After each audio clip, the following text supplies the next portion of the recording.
بسم اللہ الرحمن الرحیم۔ کیفے خودی یہ کانسیپٹ ہے علامہ اقبال کا تصور خودی۔ اس میں آج بیٹھے ہم ایک چھوٹی سی ایک گفتگو ہے، یہ سیریز ہے بائی سیو کلب پاکستان یعنی جاز نثار، اور ہمارے لیے بہت بڑا آنر ہے کہ اس کیفے خودی میں بڑے بڑے رائٹرز، پوئٹ، فلاسفرز آتے ہیں، لیکن آج ہم نے ایک ایسے شخص کو بلایا ہے کہ جو لوگوں کو خواب دیکھنا سکھاتا ہے۔ وہ ایک بڑا خوبصورت شعر ہے، میں اس سے آغاز کروں گا کہ میں کیسے شخص کو جانتا ہوں میر، کہ وہ ان کے اندر ایک اتنی آگ ہے ان کے اندر۔ ان کا نام ڈاکٹر محمد امجد ثاقب ہے۔ ریسنٹلی انہوں کو نوبل پرائز ملا ایشیا کا بہت بڑا، تو اب یہ ماشاءاللہ انشاءاللہ پاکستان کے لیے ایک جو مین ایوارڈ ہے وہ بھی لے کے آئیں گے۔ یہ ہمارے لیے ایک بہت بڑا فخر ہے۔ ڈاکٹر صاحب کسی تعارف کے محتاج نہیں ہے، آج صرف ہم نے خودی کے حوالے سے، اقبال کے حوالے سے، ٹھیک ہے، اور فیض اور غالب کے حوالے سے کچھ چیزیں ایکسکلوسیو شیئر کریں گے جو کہ وہ پہلے کبھی شاید ان کا نہ ہوئی ہوں۔ ڈاکٹر صاحب پہلے تو آپ کو شکریہ صاحب۔ تھینک یو ویری مچ جی، آئی ایم ایکسٹریملی آنرڈ کہ آپ نے مجھے، میری فیملی کو کیفے خودی میں بلایا اور ساتھ اتنے اچھے مہمانوں کو بلایا۔ تو آپ کا کس زبان میں شکریہ ادا کریں؟ اردو میں، فارسی میں، پنجابی میں؟ سر آپ سے میرا پہلا سوال یہ ہے کہ آج کا ایک بہت بڑا فقدان ہے سر۔ آپ نے زندگی میں ماشاءاللہ اتنا مقام اللہ نے دیا، میں اس لیے پاسٹ میں نہیں جاؤں گا، لوگ آپ کو جانتے ہیں، ہم فیوچر کی بات کریں گے کہ سر مجھے یہ بتائیں کہ یہ جو خود شناسی ہے، یہ خود فریبی سے خود شناسی کا یہ جو سفر ہے کیسے کیا آپ نے؟ خود ماشاءاللہ آپ خود شناس بنے، اور یہ قوت کے نام سے آپ یونیورسٹی، پھر ایک آپ نے اتنا بڑے بڑے کام کر دیے جو کہ پاکستان میں میرا کوئی پیرالل اگزامپل ہے ہی کوئی نہیں۔ تو سر یہ خود فریبی سے کیسے نکلا جائے، اور خود شناسی کا یہ سفر کیسے ہو، اور یہ اقبال شناس کیسے لوگوں کو بنایا جائے؟ Over to you sir. یہ آپ نے ایک ہی سوال میں بہت سارے سوال کر دیے، اور اتنے مشکل سوال کر دیے۔ بات یہ ہے کہ اگر ہم اقبال کے حوالے سے بات کریں تو خودی جو ہے نا، خودی کیا ہے؟ جی سر۔ خودی دو چیزوں کا نام ہے میرے نزدیک، خود کی پہچان اور خدا کی پہچان۔ ٹھیک، یعنی جس انسان کو اپنی ذات کا شعور ہو جاتا ہے، میں کون ہوں، مجھے کیوں تخلیق کیا گیا، مجھے اس دنیا میں کیوں بھیجا گیا، مجھے خدا نے اپنا نائب کیوں بنایا، خدا مجھ سے کیا چاہتا ہے، اور پھر جب یہ زندگی کا جو تسلسل ختم ہوگا، جو میں اپنے کریٹر کے سامنے جاؤں گا تو مجھ سے کیا پوچھا جائے گا۔ تو یہ سارے وہ سوال ہیں جو انسان کو اپنے آپ کو پہچاننے میں مدد دیتے ہیں، اور پھر جب انسان اپنے آپ کو پہچانتا ہے تو پھر وہ اس ذات خداوندی کو بھی پہچانتا ہے جس نے اس کو تخلیق کیا۔ تو اقبال جو ہے نا، یہ مروجہ جو تھی ایک سوچ کہ جی اپنے آپ کو فنا کر دو تو پھر تم خدا کو پالو گے، وہ جو کہتے ہیں نا کہ قطرہ دریا میں جو مل جائے تو دریا ہو جائے۔ تو اقبال اس سے تھوڑا سا ہٹ کے کہتا ہے کہ انسان کا اپنا وجود وہ ایک سیپریٹ اینٹی ہے، تو اس کو اپنے وجود کو سرنڈر نہیں کرنا، بلکہ اپنے وجود میں وہ خدائی صفات پیدا کرنی ہے کہ وہ جب اپنے کریٹر کے حضور پیش ہو۔ وہ بڑا مشہور شعر ہے اقبال کا کہ روز حساب پیش ہو جب میرا دفتر عمل، آپ بھی شرمسار ہو مجھ کو بھی شرمسار کر۔ یعنی جب روز حساب میں خدا کے حضور پیش ہوں تو میرے دفتر عمل میں، یعنی میرے زندگی میں، میرے دامن میں کوئی ایسے پھول تو ہونے چاہیے نا کہ میں اپنے خدا کو پیش کر سکوں کہ یہ میں نے دنیا میں کیا۔ تو اپنی ذات کے وجود کو برقرار رکھتے ہوئے عبودیت کی انتہا کو پہنچنا، یہ خودی ہے۔ یعنی آپ اپنے آپ کو قائم رکھیں، اور پھر ہمیں جو ایک بندہ بنایا گیا تو بندگی کی جو عظمت ہے اس کو اچیو کرنا خودی ہے۔ مطلب جو ایک انسان کو جو اشرف المخلوقات بنایا، جو کراؤن آف کریچر بنایا گیا، اس کو وہ مقام کو پالے۔ جی بالکل، مطلب خدا نے انسان کو بنایا اور اس کو کچھ صلاحیتیں دیں، کچھ خوبیاں دیں۔ ان صلاحیتوں اور ان خوبیوں کے عروج تک لے کے جانا، یہ ہے خودی۔ ٹھیک کہ اور آپ نے جو پہلے چیزیں بتائیں خودی، یہ جو ہم کیسے پہنچیں گے اس مقام پر، ظاہر ہے یہ عشق ہوگا، جنون ہوگا، پاگل پن ہوگا، بے ساختگی ہوگی، پھر ہی آپ اس مقام پر پہنچیں گے۔ اور فقر کی جو بات ہے نا، فقر غربت کا نام نہیں ہے، فقر بے نیازی کا نام ہے۔ ہم فقیر کہتے ہیں جی، فقر کو جو مانگنے والا ہے، وہ جو بھکاری ہے، جو ہاتھ پھیلاتا ہے، وہ نہیں ہے۔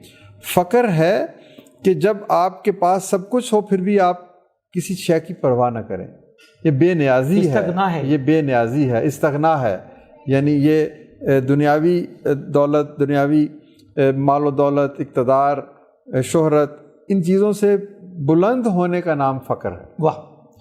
اور پھر تیسری چیز خودی میں اقبال نے ایک استعارہ استعمال کیا ہے، شاہین۔ ٹھیک۔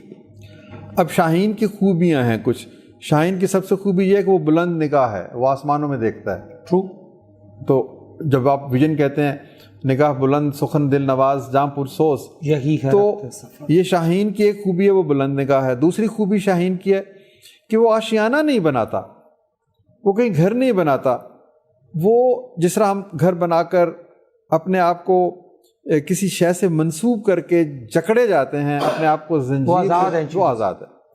اچھا، پھر وہ کسی کا شکار کیا ہوا نہیں کھاتا، حرام نہیں کھاتا، وہ اپنا شکار خود کرتا ہے، وہ شکار خود کرتا ہے۔ اچھا، تیسرا یہ کہ وہ جو ہے جیسے میں نے پہلے کہا کہ گھر نہیں بناتا، تو وہ پوری کائنات کو اپنا گھر سمجھتا ہے، وہ فضاؤں میں، بے کراں فضاؤں میں آزاد رہتا ہے۔ تو یہ خوبیاں جو ہیں شاہین کی، اقبال نے کہا کہ یہ استعارے کے طور پر، ایک میٹافر کے طور پر، کہ یہ خوبیاں اگر کوئی شخص اپنے اندر پیدا کرتے، وہ بلند نگاہ ہو، وہ دنیا کے مال و زر سے اپنے آپ کو اس زنجیروں میں بند نہ کرے، اور پھر وہ حریت، جو آپ نے بات کی، وہ حریت ہو، اس میں بہادری ہو، اور اس میں اپنی شکار خود پیدا کرنے کی خواہش ہو، اپنی دنیا آپ وہ پیدا کرے۔ تو یہ چیزیں ملتی ہیں تو پھر خودی کا سراغ ملتا ہے۔ یہ دراصل اتنا آسان نہیں ہے جی سر، خودی کے تصور کی وضاحت کرنا، کیونکہ یہ سارا کا سارا، اقبال جو ہے نا، یہ شاعر نہیں ہے صرف، ٹھیک ہے، اقبال جو ہے وہ فلاسفر بھی ہے، صوفی بھی ہے، سوشیالوجسٹ بھی ہے، وہ درویش بھی ہے، وہ ماہر لسانیات بھی ہے، عربی، جرمن، انگلش، اردو، ان سارے اقتصادیات پہ بھی کتاب لکھی ہے، معاشیات کا نظام ہے، ریلیجیس تھاٹ لکھی۔ اقبال کا جو فلسفہ خودی ہے، اس کو سمجھنے کے لیے ہمیں کیا کہتے ہیں، مولانا روم کے دروازے پہ دستک دینی پڑے گی، ہمیں قرآن میں جو خدا نے اس کائنات کو بنایا اور اس کے پس منظر میں کیوں کی جو سوال ہے اس کو سمجھنا پڑے گا، پھر نبی پاک صلی اللہ علیہ وسلم کی حیات طیبہ اور ان کی سیرت مبارکہ کو سمجھنا پڑے گا، کیونکہ اقبال کا سب سے بڑا جو اشارہ ہے یا سب سے بڑا حوالہ ہے وہ نبی پاک صلی اللہ علیہ وآلہ وسلم کی ذات ہے۔ ٹھیک۔ تو کی محمد سے وفا تو نے تو ہم تیرے ہیں، یہ جہاں چیز ہے کیا لوح و قلم تیرے ہیں۔ تو خودی کو سمجھنے کے لیے خود کو سمجھنا، قرآن کی جو حکمت اور فضیلت اس کا ادراک، نبی پاک صلی اللہ علیہ وسلم کی سیرت مبارکہ اس کو دیکھنا، یہ ساری چیزیں دیکھیں۔ اقبال گئے کرتبہ میں، غرناطہ میں، اور وہاں پر مسلم جو عظمت کی کہانیاں نقش تھیں، لیکن وہ ایسا زوال آیا کہ وہاں سے مسلمانوں کا وجود مٹ گیا۔ تو وہاں پر اقبال نے وہ مسجد کرتبہ کے ساتھ ایک دریا بہتا ہے، اس دریا کا نام ایک وادی ہے، وادی الکبیر، اس میں ایک دریا بہتا ہے جسے دریائے کبیر کہتے ہیں۔ تو اقبال نے ایک طرف زوال دیکھا کہ وہ جو مسجد کرتبہ وہ عشق کا استعارہ ہے، وہ مسلمانوں کی عظمت کی نشانی تھی، وہ اب خاک میں مل گئی، وہاں پر کوئی سجدہ ریز نہیں ہوتا۔ اب اس زوال کے بعد وہ آنسو بہاتا ہے، پھر اس کے بعد جب مسجد سے باہر نکلتا ہے تو وہ ایک دریا نظر آتا ہے، تو اس دریا کے کنارے کھڑے ہو کر وہ ایک ایسی بات کہتا ہے جو انسان کے اندر ایک امید کی جو ہے نا شمع روشن کرتی ہے۔ وہ کہتا ہے کہ آب روان کبیر تیرے کنارے کوئی، یعنی اے بہتے ہوئے دریائے کبیر کے پانی، تیرے کنارے میں آج کھڑا ہوں۔ آب روان کبیر تیرے کنارے کوئی دیکھ رہا ہے کسی اور زمانے کا خواب، یعنی وہ زوال سے دکھ اور درد کی کیفیت لے کے اٹھتا ہے، لیکن پھر جب باہر نکلتا ہے تو وہ کہتا ہے میں کسی اور زمانے کا خواب دیکھ رہا ہوں، میں اس دریا کے اس پار ایک نیا افق دیکھ رہا ہوں، مسلم نشاط ثانیہ کی بات کر رہا ہوں، رینائسنس کی بات کر رہا ہوں۔ تو یہ سب سے بڑا اقبال کا پیغام ہے کہ اس نے ماضی سے جو کچھ سیکھا، زوال سے بھی اور ماضی کی شان و شوکت اور سطوت جو تھی مسلمانوں کی اس سے بھی. اس کے بعد پھر اس نے دیکھیں نا یہ 1930 میں یہ شعر کہے گئے, اس وقت ساری مسلم دنیا غلامی کی شکار تھی, لیکن اس وقت بھی اس نے کہا کہ مجھے ایک نیا افق نظر آ رہا ہے. تو یہ ساری کی ساری چیزیں جو ہیں یہ اس وقت ظہور پذیر ہوں گی جب آپ عشق اور فقر اور جو شاہینی صفات اور پھر الٹیمیٹلی خودی کی اس منزل پہ پہنچیں گے جہاں پر آپ خدا سے براہ راست مخاطب ہوں گے. بندگی کی عظمت جو ہے نا وہ خودی ہے. یعنی جب وہ خدا یہ کہتا ہے کہ خودی کو کر بلند اتنا کہ ہر تقدیر سے پہلے خدا بندے سے خود پوچھے بتا تیری رضا کیا ہے. یعنی اس نے اپنے آپ کو مٹایا نہیں ہے, اس نے اپنی حیثیت کو انسان کو مٹایا نہیں ہے, بلکہ اس کو کہا کہ تم پرفیکشن کے اس مقام پہ پہنچو کہ خدا تم سے اتنا راضی ہو کہ وہ کہے کہ تو بتا تو کیا چاہتا ہے.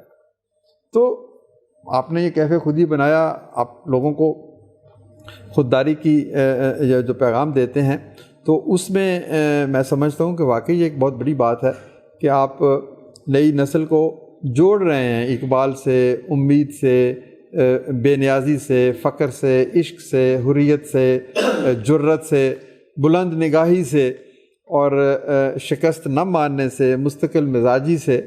تو اقبال کے پیغام میں بہت کچھ ہے.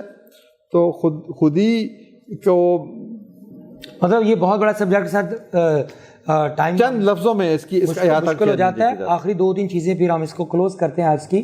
سر مجھے یہ بتائیں کہ آج کے اس دور میں, یا آپ نے بتایا کہ 100 سال پہلے اقبال کا کلام لکھا گیا اور آج کے دور میں کیسے نئی نسل کے ساتھ جوڑا جائے, کیونکہ آج کل کے تو بچے تو اردو بھی انگریزی میں پڑھتے ہیں, رومن انگریزی میں پڑھتے ہیں, تو وہ جو میسیج جو ہے یہ خودی کا, یہ سیلف رسپیکٹ کا, یہ نئی نسل تک کیسے پہنچایا جائے؟ وہ کیا بیریئرز ہیں بیچ میں, لینگویج کے بیریئرز ہیں, کیا بیریئرز ہیں؟ بات یہ ہے کہ ہم نے سرنڈر کر دیا ہے نا, ہم مروب ہو چکے ہیں ویسٹرن فلسفہ سے, ویسٹرن ٹریڈیشن سے, ویسٹرن لینگویج سے, سویلائزیشن سے.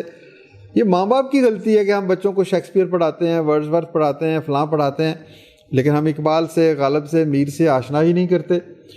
دیکھیں کسی بھی قوم کو اگر آپ نے زوال آشنا کرنا ہو تو اس سے اس کی زبان چھین لیں آپ. صحیح کہہ رہے ہیں. کیونکہ زبان جو ہے نا صرف زبان نہیں ہے, زبان تہذیب ہے, زبان رسم و رواج ہے, زبان معاشرہ ہے, زبان روایت ہے, زبان اٹھنا بیٹھنا چلنا پھرنا نہیں ہے, زبان آپ کا سوچ اور فکر کا نام ہے, تفکر ہے, تدبر ہے. تو آپ نے اب ہمارے بچوں کو دیکھیں, انگلش رائٹرز کو تو وہ ہیری پوٹر کو تو وہ جانتے ہیں, لیکن طلسم ہوشربا کسی نے نام ہی نہیں سنا. آپ طلسم ہوشربا کئی ہزار صفحوں پر مشتمل ایک کتاب ہے, ہیری پوٹر سے وہ 100 گنا زیادہ اس کے اندر امیجینیشن ہے, اس میں میجک ہے, اس میں سحر ہے, اس میں کریٹیوٹی ہے. تو وہ آپ پڑھ کے تو دیکھیں. اچھا پھر آپ دیکھیں غالب, آپ یقین کیجئے کہ غالب سے بڑا شاعر شاید ہی کوئی ہو. صحیح کہہ رہے ہیں. تو غالب کو ہم نہیں پڑھتے, میر کا نام ہی کسی نے نہیں سنا, فیض صاحب کو کوئی نہیں آپ جانتا, جالب کو کوئی بات کر لیں وہ چند ایک شعروں کے سوا, مطلب تو یہ اب اگلی بات یہ ہے کہ یہ قصور کس کا ہے؟ میں تو کہوں گا یہ میرا قصور ہے. میں نے اپنے بیٹے کو کیوں انگلش اسکول میں بھیجا, یا انگلش اسکول میں بھیجا تو ساتھ اس کو میں نے اردو تہذیب کیوں نہیں سکھائی؟ تو پہلے ماں باپ کا ہے, پھر ریاست کا ہے. ریاست کی بھی ایک ذمہ داری ہے کہ آپ بچوں کو اقبال کے اب چند شعر سنا دینے سے یا چند نظمیں اے لیول یا او لیول میں پڑھا دینے سے تو آپ اقبال تک نہیں پہنچ پاتے.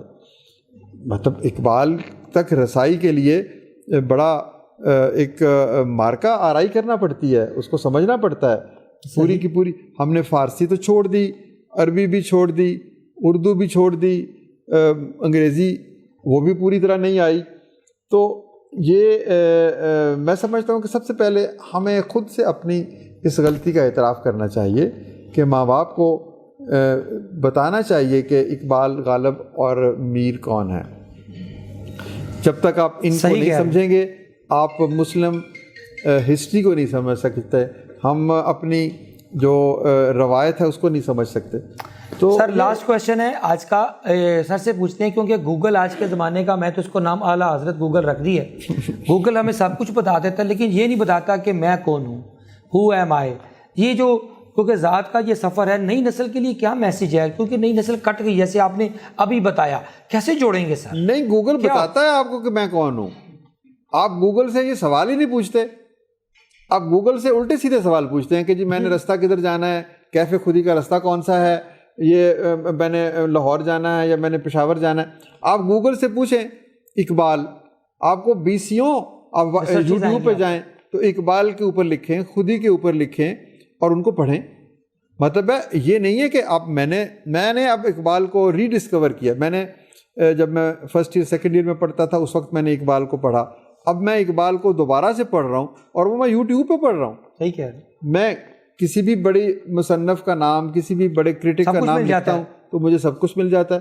تو ہمیں گوگل جو ہے نا، یہ پتہ نہیں یہ بندہ ہے یا عورت ہے، یہ تو مجھے نہیں پتا. نہیں، وہ سردار جی نے پوچھا تھا نا انہیں لائٹر نوٹ کے، سردار جی سے پوچھا کہ گوگل آپ کی بیوی کا نام کیا؟ اس نے کیا گوگل. کہتا وہ کیسے؟ کہتا ہے ایک سوال پوچھو 10 جواب دیں دیے. سر لاسٹ میں 3-4 اشعار بتائیے اقبال کے، سنائیں، فیض کے اور غالب کے، پھر ہم کلوز کرتے ہیں. ایک 2 لائنیں خوبصورت سی، فیض، غالب اور اقبال تینوں. فوری طور پر تو وہ غالب پر سنا دیں.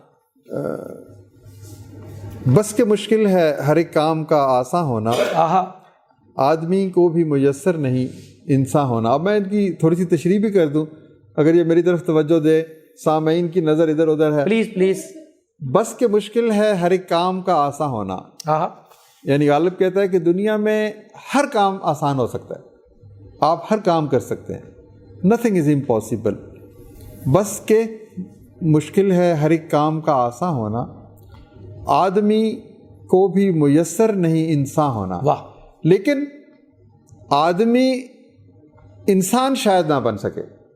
یعنی آدمیت اور انسانیت 2 چیزیں. ہم سب آدمی ہیں، خدا نے ہمیں پیدا کیا.